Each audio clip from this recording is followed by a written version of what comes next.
How do you gain clarity for something so random as a deck of cards when our lives are not random? Our purpose is not random, okay? God does not work out of mights or justs or,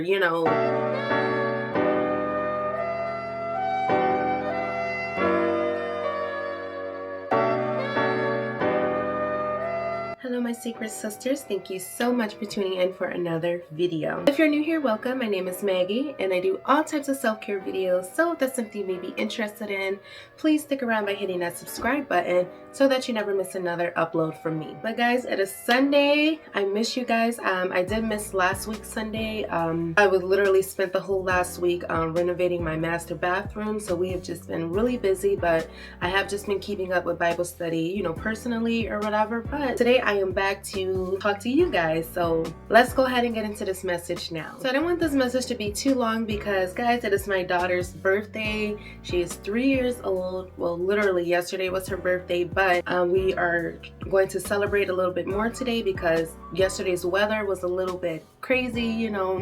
It was cold, it rained for a little bit, and we kind of spent the most of the day inside. So today, on top of that, it's Sunday, so we really just wanted to make it a family day today. So that's why I want to hurry up because we're just gonna take them to breakfast first. Okay, so today I want to talk about discipline. Discipline and why it shouldn't be dreaded, okay? I know when we hear that word, we think, oh God, a new set of rules, a new set of things that I have to do, or we automatically may think that something is wrong with us or that we're not doing something right. But guys, that's what the point of discipline is, okay? And I did want to touch a little bit more on that because this is actually part of my 30-day Bible study, that I'm doing with Joyce Meyer. And yeah, today was all about discipline, and I just kind of wanted to read to you guys what I got out of that Bible study and some scriptures to really back up why it is that we need discipline and how important it is. So some of the things I wrote down was, I know we all have something that we want to accomplish or excel in, whether it's weight loss, to be more productive, or just to be a little more spiritually connected. Whatever it is, it will almost be impossible. Whatever it is, it will almost be impossible to get there without discipline and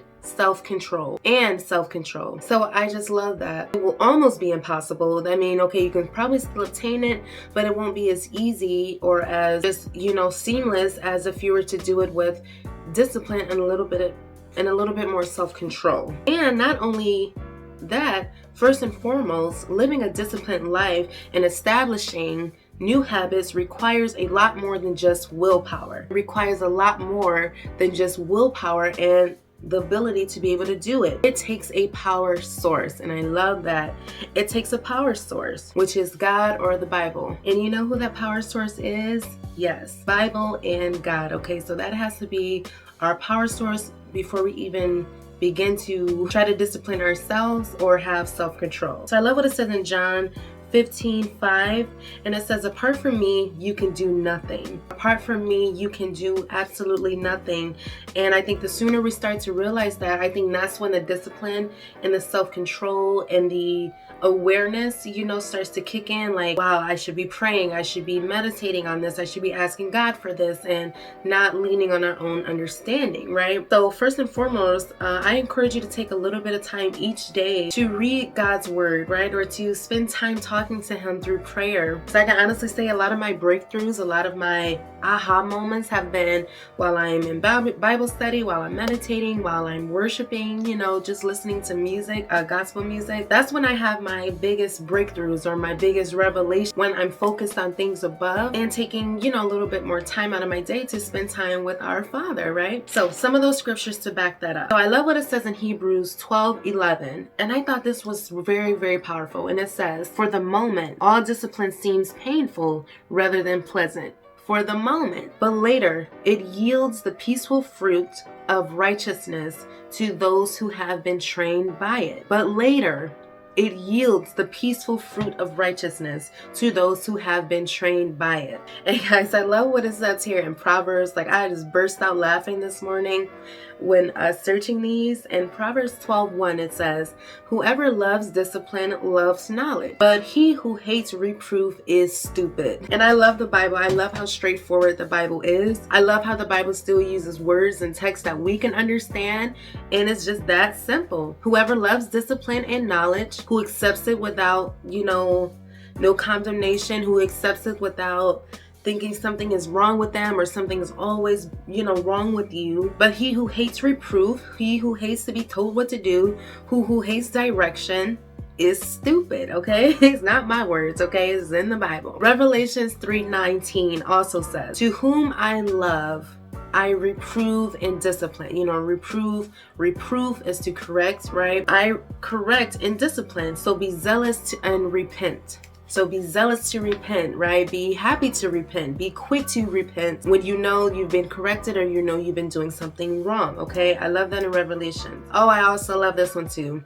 We can't forget about this, guys. In Proverbs 23:13, it says, do not withhold discipline from a child. If you strike him with a rod, he will not die. I just love the way that he just puts things into perspective. For one, of course, we need to be disciplining our children. That's why we call it disciplining.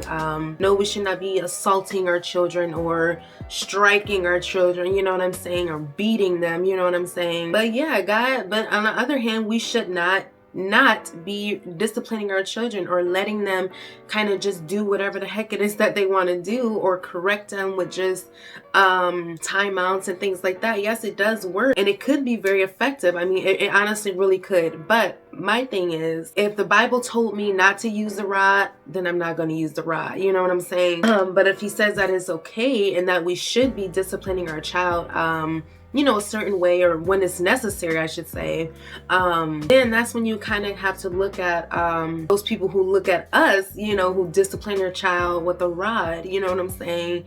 Then we have to start looking at them. Well, what is it about your teaching that's going to teach them that's better than the Bible? You get what I'm saying? I can't really explain it, what I'm trying to say, but basically, don't judge me for using the rod, you know what I'm saying? And I won't judge you for not using it. But it does say in the Bible that it's helpful, it helps, that pain will stick with them, right? And it will help them to associate a little bit of pain whenever they're doing something wrong, you know what I'm saying? So yeah, don't spare the rod, don't think, oh, timeouts and, all of this, just have to be effective. If God say not to spare the rod, I'm not going to spare the rod, okay? So that's enough of that. I love what it says in Proverbs 25:28. A man without self-control is like a city broken into and left without walls. So there's really no way of telling which way, their anger or their emotions is going to flow. There's no telling what this person is going to do. There's no foundation. There's no sturdiness. There's no, nothing to keep them centered, right? Nothing to keep them from blowing away and blowing off the deep end, right? So I love that analogy as well. So that's why it is so important to have self-control, because if you don't control yourself, then everything else around you is going to control you, okay? 2 Timothy chapter 1 verse 7 says, for God gave us a spirit, not of fear. He didn't give us a spirit of fear, but of power and love and self-control. Do y'all hear that? He didn't give us a spirit of fear, but of power, of love, and self-control, okay? So he's giving us all this power that we already have. We're already equipped with it, right? We're already equipped with peace. We're already equipped with joy. We're already equipped with power and self-control. We just have to tap into that, bring it out, right? Help us bring it out by the grace of God and with the help of God. And we can start to bring all of that self-awareness back out and not be controlled by fear and emotions, okay? Also in 1 Timothy 4:7, it says, have nothing to do with irrelevant, silly myths. Rather, train yourself for godliness. Now, this one has to be muy important, okay?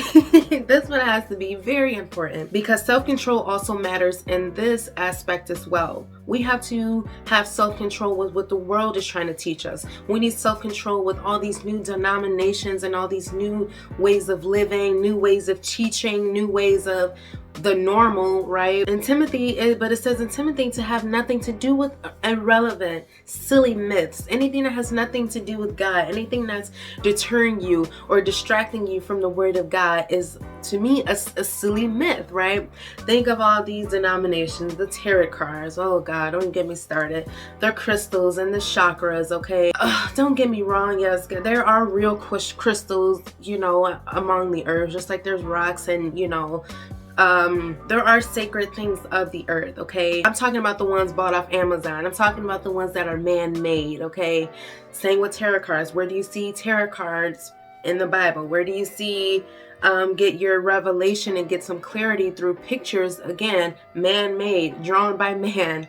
How do you gain clarity for something so random as a deck of cards when our lives are not random? Our purpose is not random, okay?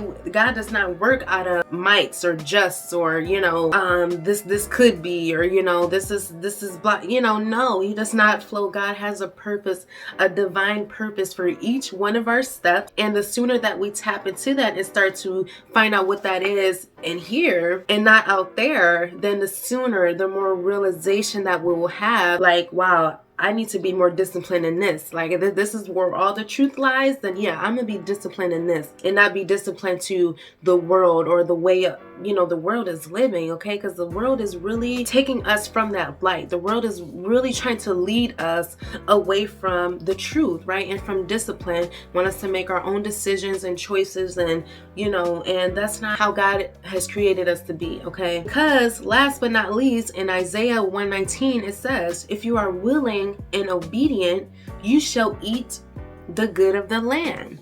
If you are willing and obedient and disciplined and have self-control, you shall eat the good of the land. And that is our promise to us. That is our promise once we just literally relinquish everything. Yes, we should be making everyday, day-to-day decisions, okay? But we should be getting help with those day-to-day decisions. I don't care if it's what we're eating for dinner. I'm going to ask for some type of guidance, or, you know, show God that I'm not anxious for anything. You know, I'm just flowing. I'm in your divine flow, Lord. I'm in your plan, because I know it's going to be supplied to me. I know it's going to be there for me. So why is it that I'm so anxious to have it or to figure out what it is, or, you know, and I do struggle with that in some areas. You know, I can be anxious for some areas or whatever.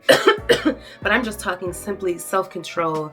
I'm talking simply knowing the truth, right? Following God, following his way, being zealous to repent, right? Because later it yields the peaceful fruit of righteousness. It gives us that peaceful fruit of righteousness, everything that we can desire, the joys of our hearts, right? Living righteously.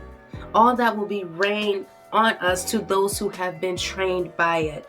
All of us who have been trained and been learning and been trying to learn about discipline, getting a little more better with their self-control. God sees that. God sees you. He sees every moment, everything that you are doing. He is seeing, and he's testing, and he's, you know, judging you off of those things, okay? So we have to remember, if you are willing, if you are obedient, you shall eat the good of the land, okay? So like I said, I didn't want this to be too long, but I really thought discipline would be a very important topic, because we all need discipline. We all need reproach. We all need correction, but we need that from God, okay? Not from our mamas. I mean, unless you're a child, you know, 18 and under, unless you're not your mama's guidance, okay, not your dad's self-control. No, you need it for yourself. You need to develop it for yourself so that we can eat good of the land, okay, sis?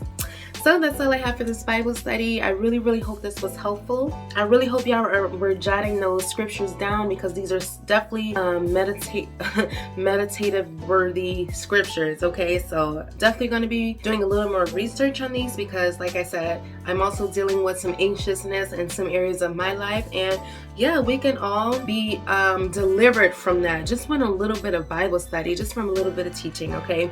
So that's all I have for this video. I love you guys. You guys are literally my sacred sisters, and I love you so much. And yeah, I will see you in my next video. Bye.